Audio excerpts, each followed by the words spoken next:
All right, welcome slapheads. We're going to go over the removal and or replacement of engine coils or spark plugs on a Nissan Titan. So you may have a code, misfire, something like that. Could be one of these engine coils, and this is what I'm talking about here. So this is the one we're going to go ahead and change. I've already changed the other 7. We're going to be doing this one for instructional purposes. So you could be getting a code saying, hey, we have a misfire, and it could be one of these coils individually out, and it'll tell you on the specific code which coil it is. So if you're not sure which coil it is, this side of the engine is going to be 2, 4, 6, and then 8. And then over here, you're going to be 1, 3, 5, and 7. Okay.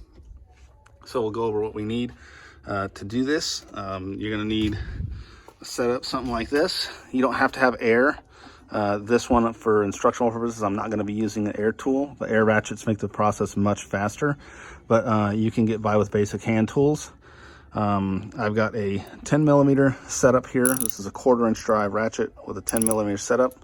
That's to take off the coil itself, and then the spark plugs, if you're taking those out, are 5/8 spark plug socket. Okay, so this is a 3/8 drive, so I've got a ratchet and different size extensions, because different parts of the engine you're going to need different extensions to get in there because things are in your way. So let's go ahead and get into it. Okay, so the first thing we're going to do, we're taking off the number 2 cylinders, coil, and spark plug. First thing you're going to do is take off this electrical connector here. So electrical connectors on newer model vehicles can kind of be a pain in the butt sometimes, but these, if you kind of push down on it and push it in before you release it, it should pop right off. So just going to put that off to the side, and then we're going to take this 10mm bolt off. Now, how I normally do this is with this air ratchet here, because it goes really quick on all 8 of them. But you might not have this, so I'm going to show you how to do this with just regular hand tools. So we're going to use this 1/4" drive ratchet here.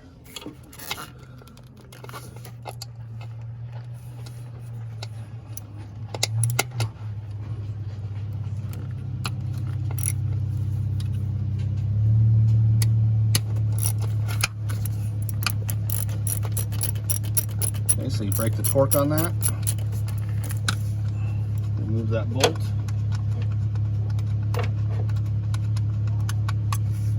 Bolt comes out, and then the whole coil will just come off. And now you can inspect this, see if there's any oil or any damage to it, and it looks okay. All right, so next thing is we'll get into the removing of the spark plug. Now, if you need to change this, now's the time to change this. Just put it back in and fire it up and see what happens. But we'll get into the spark plug removal now.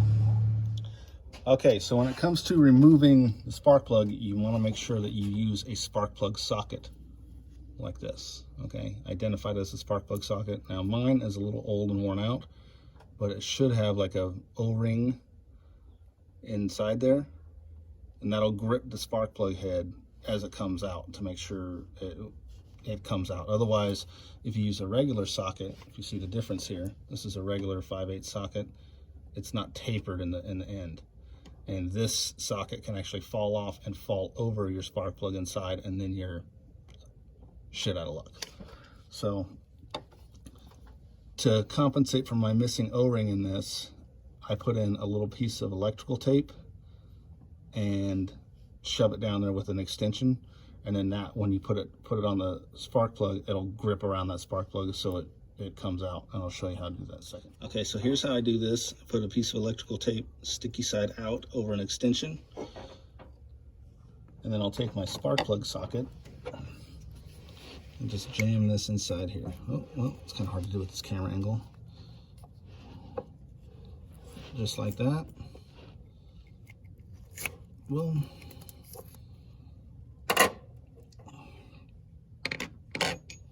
and then fold these over just like that.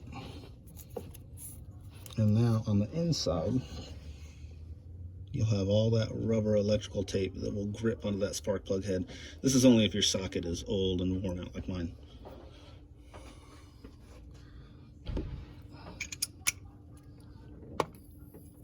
Okay, now we're going to go ahead and remove the spark plug. Now, I do not recommend using air tools to remove a spark plug because the tool can actually strip the threads of the engine because it moves so quick. So even I use a manual ratchet for this. And I'm going to need a smaller extension here to fit on that.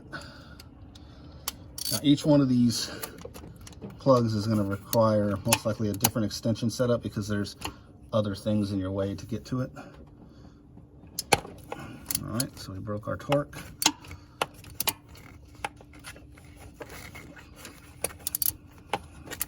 I could probably get another extension to get a little bit more throw on this, but you get the idea.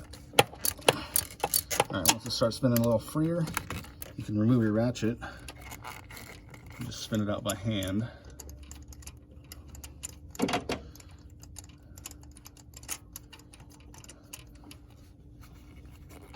Take that one off, make it easier to get out.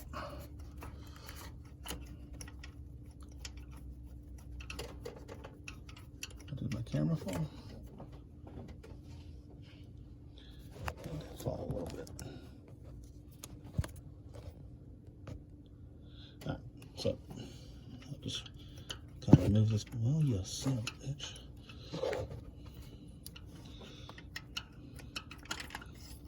And then that tape will grip that spark plug, and now's a good time to inspect your plugs. And I've got a little residue on there, so definitely time to change them. See the point on that is really thin, so we'll go ahead and change them out. Okay, real quick, I did forget to mention, I forgot the video. Before I take the plug out, in case you ride through dirt and your four-wheel and stuff like that, I do blow out the area with some compressed air. I already did it, but I just kind of blow this out to prevent anything that's in that cavity falling into the actual piston head of the engine. So it's not something that's required, but it's just something that I do. Okay, now in installing your new spark plug, so you got your new spark plug. I'm using NGKs. These come pre-gapped. Okay, so I put a little bit of dielectric grease on my points here. So just some of this stuff here. They sell it right at the counter of most Napa, O'Reilly's, or whatever. So we'll go ahead and apply a little bit of this.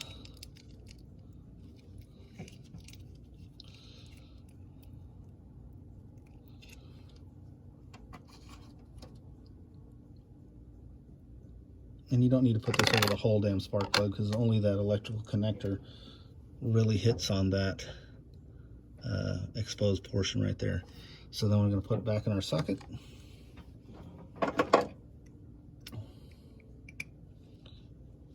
And reinstall. So when you're reinstalling, you want to go nice and slow.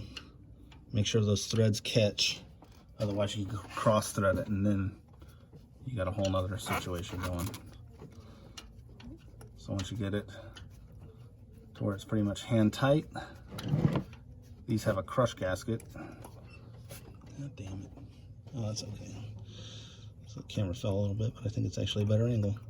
So these have a little crush gasket on with it seal onto that side of the engine.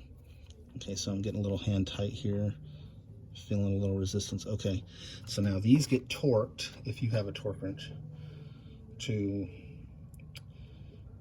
18 foot-pounds. Okay, so let me see here.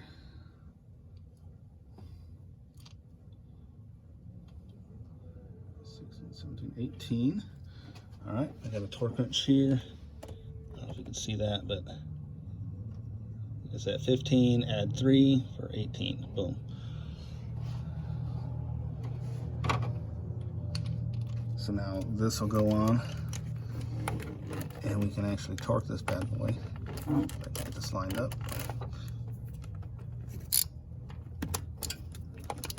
Now you don't want to over tighten these because you could break it.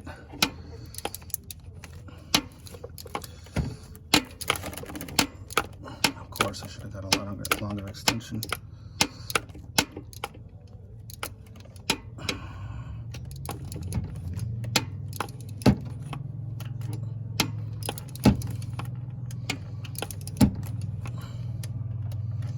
And when it's torqued, the torque wrench will click. If you don't have your own torque wrench, I prefer to click it 3 or 4 times. Make sure that crush cast is seated. So if you don't have a torque wrench, you can usually acquire one for free. You can rent it at any auto parts store. They'll do tool rentals, and you pay like 50 bucks, and then when you bring it back, they'll give you the money back. So if you don't have one or want to buy one or anything like that, so because they can be expensive, but some things you just want to make sure you torque. So okay, so now putting our coil back in. If you've replaced it, cool. So you'll go back and reinstall it just the same way you removed it. Just push it in, and you'll feel it connect to the top of that spark plug. And then you have your retaining bolt here. I'm gonna put that in by hand, make sure you don't cross thread it. And then if you so desire, this gets torqued to 11 foot-pounds, but I'm just gonna put a German torque on these because doesn't have a crush gasket or anything like that. I'm gonna good and tight these. All right, so I'll just put them back on. Boom. All right, tight. And then reinstall your electrical connector.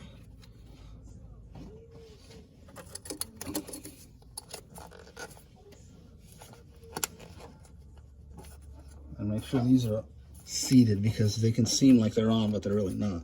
And then your engine won't run right because you're not hitting that coil electrically. Okay. And then you do a operational check, start it up, make sure it's going good. Now when I do this, I change out one coil or spark plug individually, start the engine, because if you do all 8 and something's wrong, then you're gonna have to troubleshoot and figure out which one it is. So if I change one at a time, start it, and have a problem, I pretty much know that whichever one I changed is something wrong with that part of the system. So, okay, thanks a lot. Appreciate you.